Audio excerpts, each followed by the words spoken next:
हर सुबह बाजार हलचल से भर जाता था। भीड़ में दो फल की दुकानें एक दूसरे के बिल्कुल पास थीं। राघव की चमकदार नारंगी रंग की दुकान, जिसमें अनानास ऊपर ऊपर तक सजाए रहते, और उसके बगल में हरिया की सादी सी लकड़ी की दुकान, जहां अनानास खुले खुले रखे हुए थे। राघव युवा था, पर ग्राहक उससे नाराज होकर लौट जाते थे। वहीं हरिया की दुकान पर हमेशा भीड़ रहती।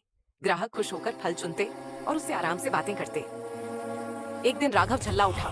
कितना चेक करोगे? मैं दे रहा हूँ ना। उसने एक ग्राहक से कहा, जो बस अनानास को थोड़ा देखना चाहता था। ग्राहक नाराज होकर चला गया।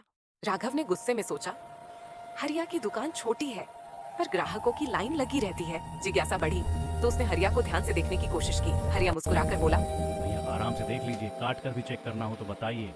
ग्राहक ने दो अनानास परख कर एक चुना और खुशी खुशी पैसे दिए। राघव ने सोचा, इतनी आजादी, इससे नुकसान नहीं होता क्या? शाम को राघव खुद हरिया के पास गया। हरिया भैया, तुम ग्राहकों को इतनी छूट देते हो, अगर गलत अनानास चुन लें तो?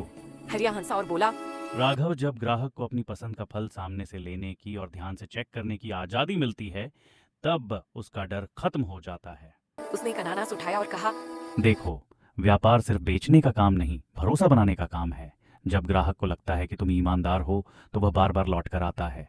हरिया ने अपनी दुकान की ओर इशारा किया, जहां ग्राहक मुस्कुरा रहे थे।